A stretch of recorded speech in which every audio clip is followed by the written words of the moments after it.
Rajkot એજ્યુકેશનનું hub બનતું જાય છે ત્યારે ઇન્ટરનેશનલ સ્કૂલનું આ જે ખાતમુહૂર્ત થયું છે ને જે આની નીંવ મૂકી છે એ ટીમને હું તમને આ બતાવી રહ્યો છું। એ ટીમ છે પ્રવીણભાઈ પીપળિયા, અશોકભાઈ પાંભર, રમેશભાઈ પાંભર, નિખિલભાઈ કુટ, અક્ષયભાઈ લુણાગરિયા અને જોન્ટીભાઈ સિયાણી। આજે એમની સાથે વાત કરીશું રાજકોટની અંદર આજે એક એવી ઇન્ટરનેશનલ સ્કૂલનું નિર્માણ પામવા જઈ રહ્યું કે જ્યાં બાળક આપણો હવે વિદેશ નહીં જાય, અહીંયા ઋષિ પરંપરા અને મોડર્ન પરંપરા સાથે ભણશે અને દેશની અંદર રાષ્ટ્રને નિર્માણ એક આપશે આ સ્કૂલ। પ્રવીણભાઈ, આપની પાસેથી જાણવા માંગીશ કે આ વિચાર કેવી રીતના આવ્યો અને આ નીવ તમે આજે મૂકી છે, શું કેવું છે? અહીંયા અમે નેક્સસ ઇન્ટરનેશનલ સ્કૂલનું જે ખાતમુહૂર્ત કર્યું છે અત્યારે, ત્યાં અમે એવા વિદ્યાર્થીઓ તૈયાર કરશું કે જે રાષ્ટ્રના વિકાસમાં સિંહ ફાળો આપે અને રાષ્ટ્રભાવના જેનામાં જાગૃત થાય।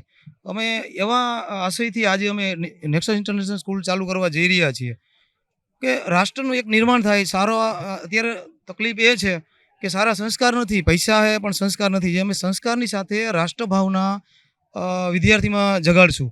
આ રીતનું અમારું અત્યારે ફ્યુચર છે, અમે પ્લાનિંગ કરીએ છીએ। અશોકભાઈ પાંભર, કર્ણાવતી ઇન્ટરનેશનલ સ્કૂલની તમે રાજકોટને એક તો ભેટ આપી, સાથે આ પ્રોજેક્ટમાં તમે જોડાયા। મેં જેમ કહ્યું બ્રિટિશ ઇન્ફ્રાસ્ટ્રક્ચર જે આપે જણાવ્યું એ રીતનું શું છે આ ઇન્ફ્રાસ્ટ્રક્ચર, બાળકોને કઈ કઈ વ્યવસ્થાઓ અહીંયા પૂરી પાડવામાં? સામાન્ય રીતે શિક્ષણની સાથે સાથે બાળકની અંદર સંસ્કાર આવે, બાળકની અંદર આપણી સંસ્કૃતિનું સિંચન થાય, એ હેતુથી અમે આ નેક્સસ ઇન્ટરનેશનલ સ્કૂલનું આજે ભૂમિપૂજન કર્યું છે। અમારો આશય માત્ર ને માત્ર એ છે કે આ સમાજને સારામાં સારો નાગરિક આપીએ। જો સમાજને સારામાં સારો નાગરિક આપશું તો સમાજનું ઉત્થાન થશે અને સમાજનું ઉત્થાન થશે તો રાષ્ટ્રનું ઉત્થાન થશે। આ રાષ્ટ્રભક્તિનો જ એક પ્રયત્ન છે અમારો અને વિદ્યાદાન એ બેસ્ટ દાન છે, એ આશયથી અમે નેક્સસ ઇન્ટરનેશનલ સ્કૂલનું આજે ઓપનિંગ કર્યું છે। ઇન્ફ્રાસ્ટ્રક્ચર વિશે થોડીક માહિતી આપી દો, જે બાળકો અહીં જે ભણવાના છે, જેમને એજ્યુકેશન મળવાનું છે, એમની માટે આ કેવી તક મળશે? સામાન્ય રીતે વિદેશની અંદર જે જોવા મળતું હોય એવા ઇન્ફ્રાસ્ટ્રક્ચર સાથે અમે આગળ વધીએ છીએ। સાથે સાથે એ પણ વસ્તુનો અમે ધ્યાન રાખ્યો છે કે સંપૂર્ણપણે હવા ઉજાસ વાતાવરણ, અમે ક્લાસરૂમ એવા આકાર ડિઝાઇન કર્યો છે કે લાઇટ ન હોય તો પ્રકાશ કે હવા બાળકોને પૂરતા પ્રમાણમાં મળી રહે અને બાળક એકદમ કમ્ફર્ટેબલ બેસી અને એજ્યુકેશન લઈ શકે।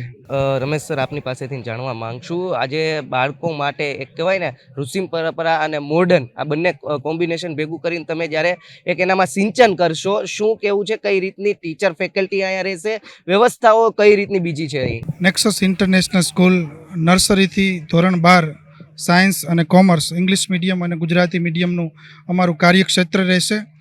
વેલ ક્વોલિફાઈડ, પોતાના વિષયના નિષ્ણાંત અને વર્ષોના અનુભવી શિક્ષકોની અમે એક ટીમ તૈયાર કરશું। વેલ ઇક્વિપ્ડ લેબોરેટરી હશે, અમારા ક્લાસરૂમ્સ એકદમ પ્રોપર હશે, લેબોરેટરી પ્રોપર હશે, રમતગમતનું વિશાળ મેદાન હશે। આ રીતનું અમારું આખું ઇન્ફ્રાસ્ટ્રક્ચર રહેશે।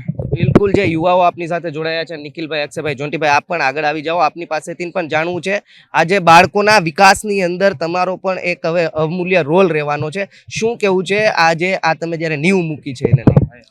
આ પહેલા નંબરમાં તો એ કે આપણે જે જગ્યા ઉપર ભૂમિપૂજન કર્યું છે તે હું ધોરણ 8માંથી પાસ થઈ ગયો ત્યારનું મારું આ ડ્રીમ હતું કે આપણે એક બાળકોને સારું શિક્ષણ આપવું છે। જ્યારે હું ભણતો ત્યારે મને એમ થતું હતું કે આ વસ્તુ ખોટી છે, આ વસ્તુ ખોટી છે, એ ત્યારે મારે પ્રૂવ કરીને બતાવવાની છે। રાજકોટ ખાતે આજે નેક્સસ ઇન્ટરનેશનલ સ્કૂલનું ખાતમુહૂર્ત થયું છે। રાજકોટ સહિત સૌરાષ્ટ્રના જે આપણા બાળકો છે એને હવે ઋષિ પરંપરા અને મોડર્ન પરંપરા બંને કોમ્બિનેશન ભેગું કરી અને અહીંથી સિંચન કરવામાં આવશે। એક રાષ્ટ્ર નિર્માણ તરફ હવે બાળકોને આગળ ધપાવવામાં આવવાની એક અહીંથી નેમ ઉપાડવામાં આવી રહી છે। કેમેરા પર્સન દર્શન વાડોલિયા સાથે પ્રતિપાલ સિંહ ઝાલા, અબ તક ચેનલ, રાજકોટ।